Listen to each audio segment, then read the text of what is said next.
নমস্কার। ওম তৎসৎ। ওম নমো ভগবতে বাসুদেবায়। আজ শ্লোক 13। আগে শ্লোকটা দেখে নিচ্ছি। তত সংখ্যাচ ব্যার্যচ পনবানক ঘোমুখা সহসা এব অব্যহনিয়ন্ত স শব্দত্বমূল অভবৎ। আবার বলছি, তত সংখ্যাচ ব্যার্যচ পনবানক গোমুখা সহসা এব অব্যহনন্ত্য স শব্দ তুমুল অভবৎ। উচ্চারণে আসছি।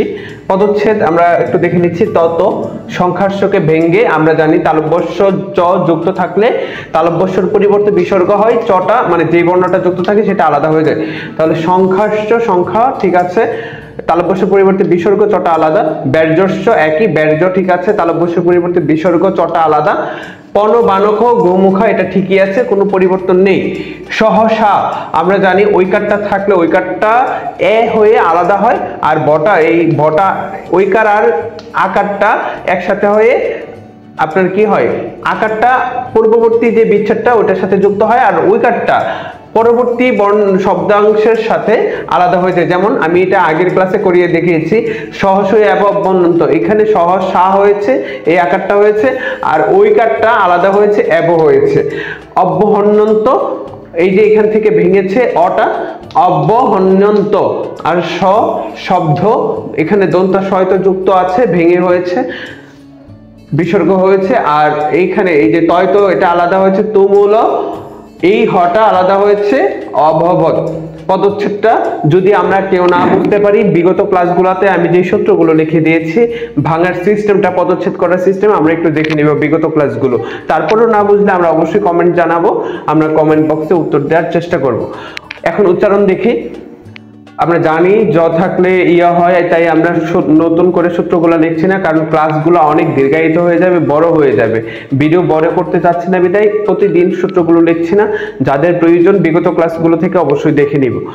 ব্যার্য জ থাকলে ইয়া হয়, আর রেফটা আগের বর্ণে র হয়। ব্যারিয় সহসা দন্তাস থাকলে ছ হয়, এটাও একই। সহসা অব্য, এই যে জফলা আছে ইয় হয়েছে, অবিয় হ, আবার জফলা আছে ইয় হয়েছে, নিয়ন্ত, এখানে দন্তান্ন আলাদা হয়েছে, হর্ষ চিহ্ন হয়েছে, তো আলাদা হয়েছে, অবিহনিয়ন্ত। দন্তাস স থাকলে ছ হয়, আর বিসর্গ থাকলে হ উচ্চারণ, মানে হ যেই আমরা উচ্চারণ করছি ছ ছ, তার মানে হটা একটু দীর্ঘস্বর হবে, তাই ছর নিচে আমি টান দিয়ে বোঝাচ্ছি দীর্ঘস্বর, মানে বিসর্গ থাকলে যে হ হয় এটা একটু দীর্ঘস্বর হবে। আশা করি বুঝতে পেরেছি। এবার শব্দার্থ দেখছি। দুঃখিত।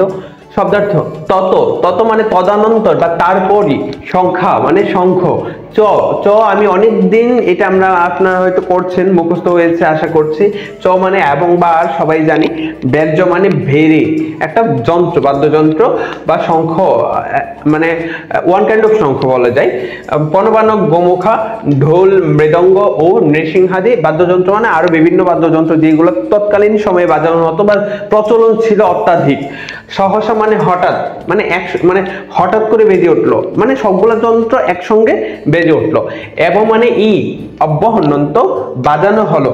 স মানে সেই, শব্দ মানে শব্দ, তুমুল মানে অতি ভয়ঙ্কর, অতি মানে উচ্চ নিনাদ, মানে উচ্চ অনুনাদ, উচ্চ শব্দ।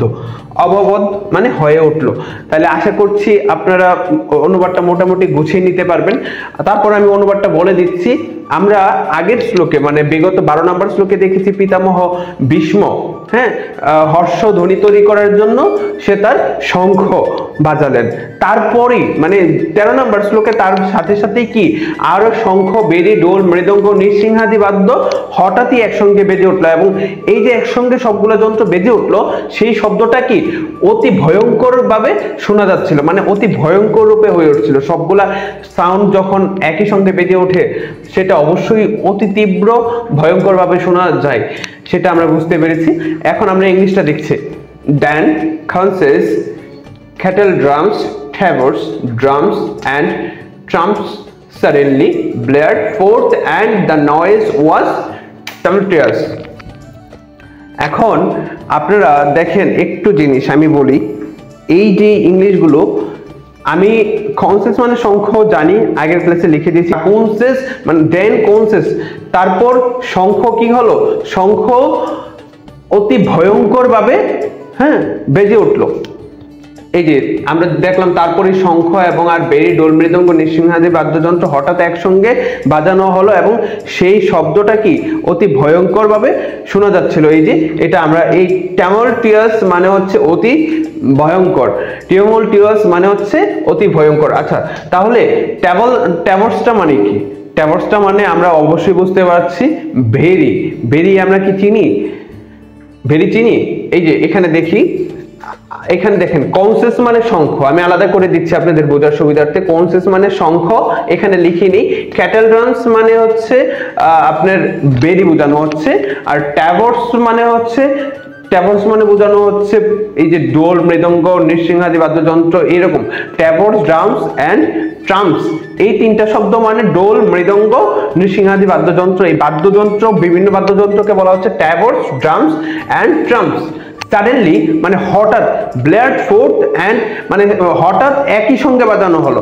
সাডেনলি ব্লেয়ার্ড ফোর্থ মানে হঠাৎ একই সঙ্গে বাজানো হলো, এবং এবং দা নয়েজ মানে সেই শব্দটা, এই যে একই সঙ্গে বাজানোর পর যেই শব্দটা হলো দা নয়েজ, সেই শব্দটা ওয়াজ টেমোলটিয়াস মানে এই যে অতি ভয়ঙ্কর শোনা যাচ্ছিল।